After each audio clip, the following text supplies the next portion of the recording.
Hello friends, नमस्कार। Welcome to my channel. बहुत बहुत स्वागत है आप लोगों का हमारे चैनल एजुकेशनल एकेडमी पे। ठीक है, तो चलिए स्टार्ट करते हैं आज का सेशन। ठीक है, तो आज का हमारा सेशन स्टार्ट करते हैं, और जो लोग अभी तक सेशन से नहीं जुड़े हैं जल्दी से जुड़ जाएं। ठीक है, तो यहाँ पर आज का हमारा क्या है, पहला क्वेश्चन है कि आचार्य रामचंद्र शुक्ल के इतिहास ग्रंथ कालों के नामकरण का आधार क्या रहा, है ना। तो क्या रहा उनका आधार, युग प्रवृत्ति रहा। ठीक है, नेक्स्ट क्वेश्चन है हमारा कि निम्नलिखित ग्रंथों को उनके लेखकों के साथ सुमेलित कीजिए। ठीक है, क्या कह रहा है, एक तरफ ग्रंथ है, दूसरी तरफ क्या है, लेखक है, उनको क्या करना है, सुमेलित करना है। तो यहाँ पर देख लेते हैं, गोरखनाथ का युग किसका है, रांगे राघव का है। सिद्ध साहित्य धर्मवीर भारती, नाथ संप्रदाय नाथ धर्मवीर भारती। ठीक है, और नाथ संप्रदाय हजारी प्रसाद द्विवेदी। हिंदी काव्य में निगूढ़ संप्रदाय के क्या थे, पीताम्बर दत्त थे। ठीक है, बर्थवाल थे। ठीक है, तो यहाँ पर देख लेते हैं 4 3 2 1, है ना। देख लेते हैं 4 3 2 1 किसमें है, 4 3 2 1 4 3 2 1 किसमें है, ऑप्शन नंबर बी में है। ऑप्शन नंबर बी यहाँ पर क्या हो जाएगा, राइट हो जाएगा। नेक्स्ट क्वेश्चन है कि हिंदी काव्य शास्त्र का इतिहास पुस्तक के लेखक हैं। ठीक है, हिंदी काव्य शास्त्र के इतिहास पुस्तक के लेखक कौन है, तो कौन है, डॉक्टर भागीरथ मिश्र है। कौन है, डॉक्टर भागीरथ मिश्र है। नेक्स्ट क्वेश्चन है कि हिंदी साहित्य का विवेचनात्मक इतिहास के लेखक है। विवेचनात्मक इतिहास पूछ रहा है, जल्दी से बताइए। और जो लोग अभी तक शेयर नहीं करे हैं शेयर कर दीजिए। ठीक है, शेयर कर दीजिए। ठीक है, शेयर करने में कुछ भी खर्चा नहीं लगेगा। तो यहाँ पर कौन है, यहाँ पर इसका राइट आंसर हो जाएगा सूर्यकांत शास्त्री है। कौन है, सूर्यकांत शास्त्री हैं विवेचनात्मक इतिहास के लेखक। नेक्स्ट क्वेश्चन देख लेते हैं। नेक्स्ट है, मिश्र बंधुओं ने आरंभिक काल को की समय सीमा निर्धारित की है। आरंभिक काल की समय सीमा पूछ रहा है किसकी, मिश्र बंधुओं की। ठीक है, तो मिश्र बंधुओं की आरंभिक काल की समय सीमा क्या है, 700 से 1444 विक्रमी शक। नेक्स्ट क्वेश्चन है कि हिंदी साहित्य के आदिकाल का नाम आदिकाल किसने दिया। तो आदिकाल नाम किसने दिया था, हजारी प्रसाद द्विवेदी ने दिया था। नेक्स्ट क्वेश्चन देख लेते हैं। नेक्स्ट है कि स्वयंभूकृत पाउमचर्य कितने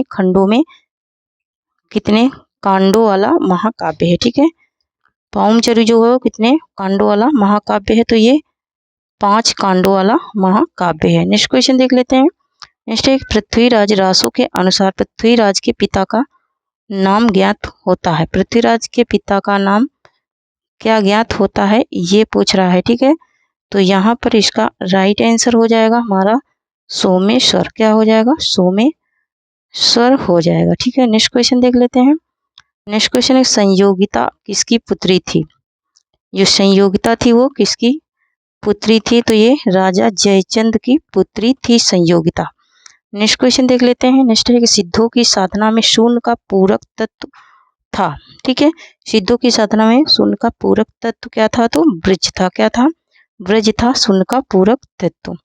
नेक्स्ट क्वेश्चन है कि पद्मावत में उल्लेखित राजा रत्नसेन कहाँ के राजा थे। ठीक है, राजा रत्नसेन जो थे वो चित्तौड़गढ़ के राजा थे। कहाँ के राजा थे, तो वो चित्तौड़गढ़ के राजा थे। नेक्स्ट क्वेश्चन देख लेते हैं। अधिकांश विद्वानों के आधार पर हिंदी में भक्ति काव्य की कितनी शाखाएं मानी जाती हैं। ठीक है, हिंदी में भक्ति काव्य की कितनी शाखाएं मानी जाती हैं, ये पूछ रहा है। ठीक है, तो भक्ति काव्य की जो शाखाएं मानी जाती हैं वो 4 मानी जाती हैं। नेक्स्ट क्वेश्चन है कि उनई घटा परिजग छाया छाहा पंक्ति के रचनाकार कौन है। ठीक है, इसके रचनाकार कौन है इन पंक्तियों के। ठीक है, तो यहाँ पर जो इसके रचनाकार हैं वो है कौन, जयसी इन पंक्तियों के रचनाकार हैं।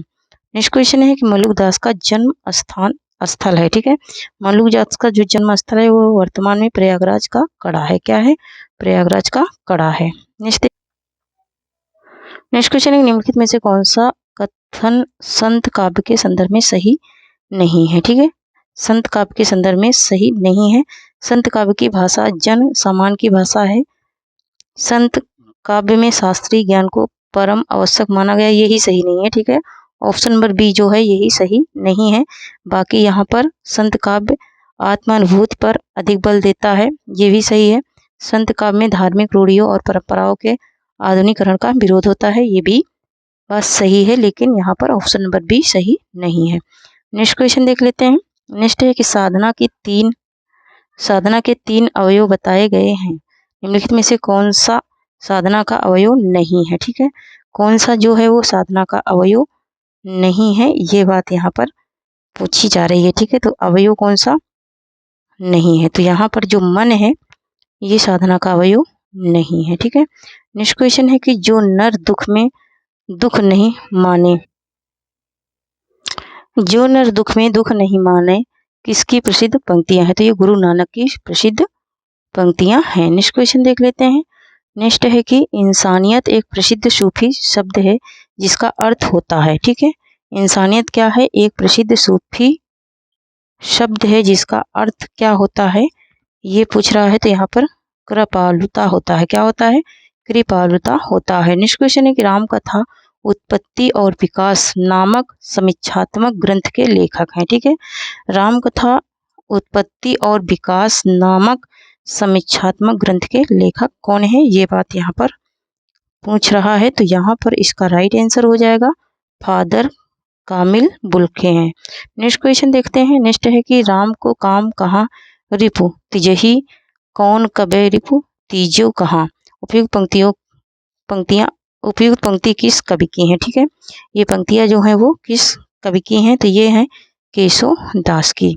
नेक्स्ट क्वेश्चन देख लेते हैं। नेक्स्ट क्वेश्चन है कि नगर शोभा किसकी रचना है, नगर शोभा जो है वो किसकी रचना है, ये यहाँ पर पूछा जा रहा है। तो नगर शोभा रहीमदास की रचना है। नेक्स्ट क्वेश्चन देख लेते हैं। नेक्स्ट एक निम्नलिखित में से कौन सा संप्रदाय उनके प्रवर्तक संस्थापक के साथ सुमेलित नहीं है। ठीक है, संस्थापक के साथ सुमेलित नहीं है, तो यहाँ पर स्मार्त संप्रदाय मध्वाचार का नहीं है, ये विष्णु का है। ठीक है, नेक्स्ट क्वेश्चन देख लेते हैं। नेक्स्ट है कि रामानंद के गुरु कौन थे, तो कौन थे, राघवानंद थे रामानंद के गुरु। नेक्स्ट क्वेश्चन है कि उत्तर मध्यकाल के नामकरण के संबंध में किस लेखक का नाम असंगत है। ठीक है, कौन से लेखक जो हैं उनका नाम क्या है, असंगत है, जिन्होंने नामकरण किया है किसका, उत्तर मध्यकाल का। ठीक है, तो असंगत को बताना है यहाँ पर। तो यहाँ पर इसका राइट आंसर क्या हो जाएगा, कलाकाल जो है ये हजारी प्रसाद द्विवेदी ने नहीं दिया है, रमाशंकर शुक्ल रसाल ने दिया है। नेक्स्ट क्वेश्चन है निम्नलिखित में से कौन सा कवि डॉक्टर नागेंद्र के अनुसार रीतिबद्ध कवियों के अंतर्गत नहीं आता है। ठीक है, कौन सा कवि नहीं आता है, ये बात यहाँ पर पूछी जा रही है। तो यहाँ पर इसका राइट आंसर हो जाएगा ऑप्शन नंबर डी, घनानंद नहीं आते हैं। नेक्स्ट क्वेश्चन देख लेते हैं। नेक्स्ट है कि आनंद अरुणोदय किसकी काव्य कृति है, आनंद अरुणोदय। ठीक है, तो आनंद अरुणोदय जो है वो जो काव्य कृति है वो है प्रेमधन की, किसकी है, तो ये प्रेमधन की कृति है। नेक्स्ट क्वेश्चन देख लेते हैं। नेक्स्ट है कि भारतेंदु युग में समस्या पूर्ति से संबंधित निम्नलिखित चर्चित पंक्ति के रचनाकार हैं, पिय प्यारे तिहारे निहारे बिना अखियन दुखियन नहीं मानती है, ये प्रसिद्ध पंक्तियां किसकी है, ये बात यहाँ पर पूछी जा रही है। तो ये पंक्तियां किसकी है, ये है भारतेंदु की पंक्तियां हैं। नेक्स्ट क्वेश्चन देखते हैं। नेक्स्ट है कि बीरा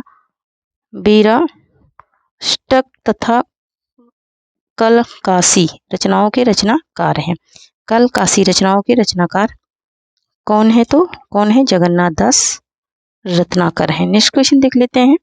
नेक्स्ट है कि आओ खुली बयार नवगीत के रचनाकार हैं। ठीक है, बहुत ही अच्छे क्वेश्चन है आज के हमारे, और इसलिए शेयर जरूर कर देना। ठीक है, सेशन को शेयर जरूर कर देना, और इस प्रैक्टिस सेट का मैं 125 क्वेश्चन की PDF भी दे दूंगी और पढ़ा भी दूंगी, लेकिन अभी आज मैं 30 ही क्वेश्चन पढ़ाऊंगी। ठीक है, तो यहाँ पर है कि आओ खुली बयार नवगीत के रचनाकार कौन है, तो यहाँ पर नवगीत के जो रचनाकार हैं वो हैं राजेंद्र प्रसाद सिंह। ठीक है, नेक्स्ट क्वेश्चन है हमारा कि निम्नलिखित में से निम्नलिखित में किस कवि का संबंध तीसरा सप्तक से है। ठीक है, किस कवि का संबंध तीसरे सप्तक से है, तो यहाँ पर मदन वात्स्यायन का संबंध जो है वो तीसरे सप्तक से है। ठीक है, तो थैंक यू फ्रेंड्स, आज के लिए इतना ही। तब तक के लिए जय हिंद जय भारत। थोड़ी सी यहाँ पर हमें प्रॉब्लम होती है, इसलिए मैं 30 ही क्वेश्चन आप लोगों को पढ़ा पा रही हूँ। ठीक है, लेकिन बहुत जल्द ही आप लोगों को मैं फिर से 125 क्वेश्चन की प्रैक्टिस कराऊंगी। ठीक है, थैंक यू, जय हिंद जय भारत। जो लोग अभी टेलीग्राम चैनल से नहीं जुड़े हैं वो जुड़ जाएं, वहाँ पे आप लोगों को पहले की पीडीएफ मिल जाएंगी। इस वीक की नहीं मिलेंगी, इस वीक की मैं एक साथ में सेंड कर दूंगी। ठीक है, थैंक यू, जय हिंद जय भारत।